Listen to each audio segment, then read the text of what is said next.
এখন এই যে প্রিমিয়ার প্রো, এই যে এই যেখানে যে সাইন, এই জায়গা দেখেন সবাই, ইয়েতে দেখেন, এই যে ওই স্টার্ট ইয়া সবাই জানি, এইখানে গেলে এইখানে শো করবে, ঠিক আছে, প্রিমিয়ার প্রো।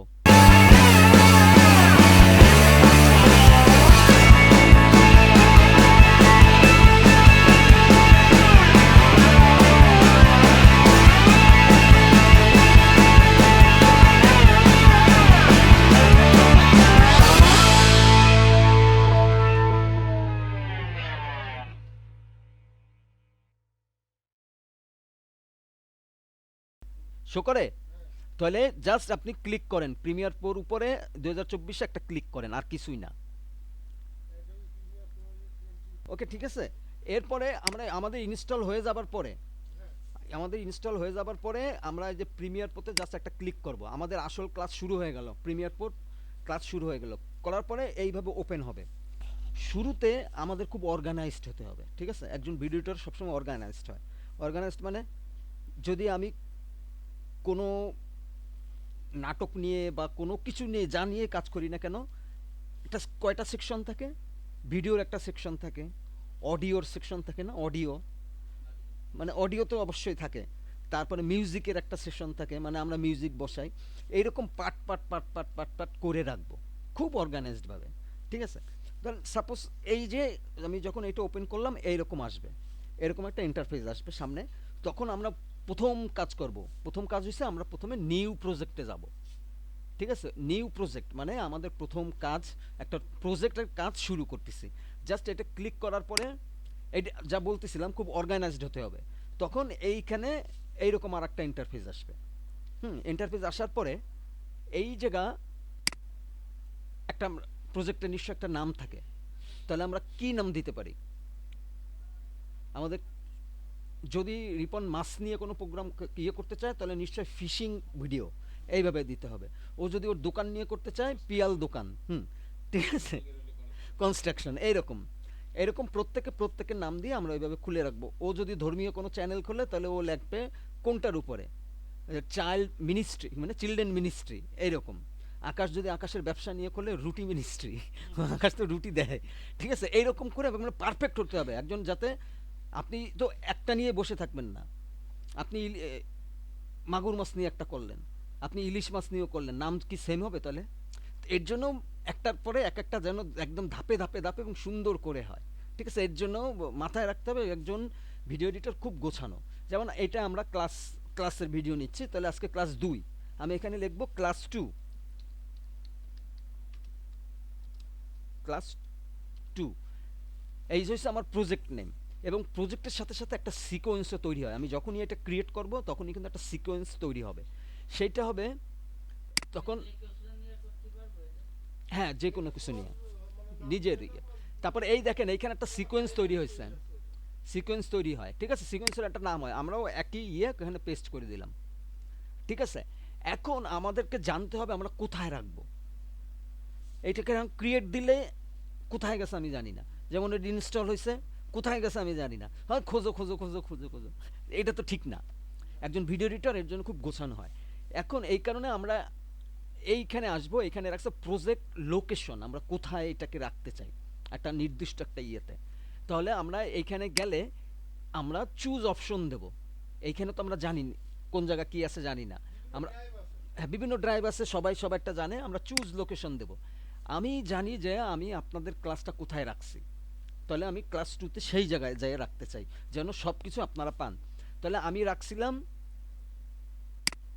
এইখানে ভিডিও ক্লাস ধর্মতলা, আমি, হ্যাঁ, এইটাই তো, এই যে অডিও আই, হ্যাঁ, আই ড্রাইভ, এই যে দেখছেন, আমার আমার জানা মনে আছে। হুম, আমার যেখানে খুশি সেখানে। সি ড্রাইভে কখনো কেউ কিছু রাখবো না, এটুক মাথায় রাখবে, কেউ কখনো কিছু রাখবো না। সি ড্রাইভ মানে ডেস্কটপ, ডেস্কটপ মানে এটা যখন তখন গেলে উইন্ডোজ গেলে সব শেষ, আপনার দরকারি সব শেষ। এর জন্য video class, video class Dharmatala এইখানে রাখলাম। রাখার পরে আমার ছিল ক্লাস 1, ক্লাস 1-এর গত পর্বের ইয়া। আজকে তাহলে আমি কি দেব, ফোল্ডার CLASS ক্লাস 2 দিয়ে এন্টার মেরে আমি এইটার ভিতরে এই ভিতরে আমি রাখবো, আমার এই প্রজেক্টটা ওইটার ভিতরে সেভ হবে। ঠিক আছে, আমি ওইখানে দেখাই দিলাম। তা কোথায় গেল? Dharmatala video class, Dharmatala class 2 এর ভিতরে আমার প্রজেক্টটা যাবে। হ্যাঁ, এইরকম ধারাবাহিক হইতে হবে। এরপরে আমি ক্রিয়েটে দেব। ঠিক আছে, ক্রিয়েটে দেব। ক্রিয়েটে চাপ দিলে আমার ওইটা ক্রিয়েটে গিয়ে ওপেন হবে। ওই ক্রিয়েটে ওইখানে গেছে, ওইখানে যে এইভাবে একটা ইন্টারফেস আসছে। এখন আমরা একটু দেখে আসি আসলে এটা কোথায় গেছে। ঠিক আছে, সেক্ষেত্রে আমরা এটাকে এখন কেটে দেব। এখন আমরা একটু দেখে আসি কোথায় গেল। তাহলে আমরা কোথায় রাখছিলাম? Audio Dharmatala class 2। কোথায়? ক্লাস 2, ক্লাস 2 এর ভিতরে এই যে সেভ হয়ে গেছে। ঠিক আছে, আমার একটা নির্দিষ্ট জায়গায়। তাহলে এইরকম যদি হয়, ওপেন উইথ আসে এই জায়গা। ঠিক আছে, ওপেন উইথ 23-এ করবো না 24-এ করবো? যেহেতু আমার 23 এটা, তাহলে আমি 23-এ দেবো। তাহলে আমার এই যে 23-এর ইয়েতে এটা ওপেন হয়ে যাবে, আর কোনো ঝামেলা হবে না। 24 সালের একটা, যেটা এখন দেখানোর জন্য আমি ইয়ে করছিলাম। হুম, এখন এই যে সেই ইন্টারফেসটা আসছে, তাই না? ইন্টারফেস আসছে। এখন আমরা একটু দেখি, এই জায়গা অনেকগুলো মেনু বার রয়েছে, অনেক মেনু বার। এইখানের থেকে আমরা যে কোনো ফাইল ওপেন করতে পারবো। যে কোনো ফাইল ওপেন করতে পারবো। তারপরে ওপেন প্রোডাকশন যেগুলো আমরা করে রাখি সেগুলো পারবো। ওপেন টিম প্রজেক্ট, অনেকে টিম ওয়াইজ কাজ করে, প্রজেক্ট করতে পারবো। ওপেন রিসেন্ট ফাইল, আমি রিসেন্ট কী কী কাজ করছি এইখানে থেকে যাবে। এইখান থেকে আমি ক্লোজে চাপ দিলে এখন এইটাই প্রজেক্ট ক্লোজ হয়ে যাবে। ঠিক আছে, ক্লোজ প্রজেক্ট হয়ে যাবে, ক্লোজ অল প্রজেক্ট, যা যা আমার ওপেন করা থাকবে সব ক্লোজ হয়ে যাবে। আমি এইখান থেকে সেভ দেবো, এখান থেকে সেভ অ্যাজ দেবো, এখান থেকে সেভ কপি দেবো। সেভ মানে আমার ফাইলটা তো সেভ, যা যা করবো সাথে সাথে কন্ট্রোল এস মনে রাখবো, কন্ট্রোল এস কিবোর্ডে সেভ দেওয়ার সাথে সাথে, তা নাহলে কি হঠাৎ কারেন্ট চলে যেতে পারে। সিতে কপি। ঠিক আছে, কন্ট্রোল এস দেবো, এই যে এইখানে আছে। শুধু সেভ দিলে এই যে কন্ট্রোল এস কিবোর্ডের, না এগুলো পাওয়া যাবে, এগুলো লেখার দরকার নাই, এগুলো সাথেই আছে। ঠিক আছে, control S, control S save, save আছে আছে control shift S save as, মানে আলাদা এইটাও থাকবে, নতুন আরও আর একটা প্রজেক্ট, একই প্রজেক্ট আমি আলাদা সেভ করে রাখলাম। একই সেভে কপি সেম একই, অলটা অলটা কি কন্ট্রোল অল্টার এস। ঠিক আছে, আর সেভ অল মানে সব একই। হুম, আর সবসময় যেন যেটা করি সেটা সাথে সাথে সেভ করে দিই, কন্ট্রোল এস দিই, সাথে সাথে কন্ট্রোল এস দিয়ে দিই। এইভাবে বিভিন্ন প্রকার ইয়ে রয়েছে। আমি এইখান থেকে কিভাবে ক্যাপচার করব, যেহেতু এইখানে পারবো না, আমার জিনিস লাগবে ভিডিও। ভিডিও যখন আমি ইন করাবো তখন ক্যাপচার। এইখান থেকে যদি আমার ইয়েতে থাকে, আমি ইনপুট করব কিভাবে, ফাইল থেকে ইনপুট করব, মানে আমার মোবাইলের এই ডেস্কটপে রয়েছে ওইটাকে আমি ইনপুট করব। তারপরে ইনপুট রিসেন্ট ফাইলস। হ্যাঁ, এক্সপোর্ট, এক্সপোর্ট মানে আমরা লাস্টে যেটা করি, একটা ভিডিও এডিট করে এক্সপোর্ট করি, ওইটাকে এক্সপোর্ট। ঠিক আছে, এরকম সমস্ত কিছু আমরা এইখান থেকে পারবো, এখান থেকে করে নিতে। আমাদের প্রজেক্টের যে সেটিংস, সেই সেটিংসও আমরা এখান থেকে করে নিতে পারবো। এটা নিউতে আসবে। আর এডিটে আসতে কাট, কপি, পেস্ট। কিভাবে কাট করে দেখেন, কাট করে এখানে লেখা আছে, কাট করে কন্ট্রোল এক্স, আমরা দেখাবো এক এক করে দেখাবো, এখন জাস্ট ধারণা। তারপরে copy, control C copy, paste হচ্ছে কন্ট্রোল ভি। আবার যদি আমার না লাগে তাহলে আমি ক্লিয়ার দেবো, কি ডিলেটেড, সরাসরি ডিলেটে চাপ দিলে ডিলেট হয়ে যাবে। ওকে, এরকম অনেক কিছু। স্পেলিং চেক দিতে পারবো আমরা, আমাদের বানান ঠিক আছে কিনা, ভুল আছে কিনা, স্পেলিং চেক দিতে পারবো। এরকম সমস্ত কিছু আছে। কিবোর্ডের শর্টকাট আছে, কিবোর্ডের যে যা শর্টকাট আছে এইখানে আমরা এটা নিজের মতো কাস্টমাইজ করে নিতে পারবো। ঠিক আছে, এইটা সেইটা। প্রিফারেন্সও একই। এইখান থেকে আমরা কিভাবে আমাদের মিডিয়াতে কিভাবে কি কাজ, কোথায় কি জেনারেল সেটিংস, সমস্ত সেটিংস আমরা নিজেরা নিজেদের মতো করে নিতে পারবো। বা আমাদের মেমোরিতে গেলে অনেক সময় হারায় যায়, আমাদের মেমোরিতে গেলে আমরা সেটা মনে রাখতে পারবো। তারপরে মিডিয়া কেস গেছে, মিডিয়া কেসে গেলে অনেক সময় হয় কি, আমাদের ফাইলগুলো অনেক ফাইল করলে জমা হয়ে যায়, এক জায়গায় জমা হয়ে যায়। মিডিয়া কেস থেকে ওই জমাগুলো ডিলিট করে দিতে হয়। ঠিক আছে, ডিলিট করে দিলে ফাইলটা আবার ভারী হয়ে যায়, কারণ প্রজেক্ট ফাইল তো। যখনই ফাইল ভারী হয়ে যাবে, মিডিয়া কেসে এসে প্রিফারেন্স থেকে মিডিয়া কেস থেকে আসে ওখানে ডিলিট দিলেই ডিলিট হয়ে যাবে, সব ফাইল ভারী হয়ে যায়। এই যেমন আমার ফাইলটা একটু হালকা করে নিই, একটু হালকা করে নিই, এই যে এইরকম আসবে, আমি জাস্ট ডিলিট দিয়ে দেবো।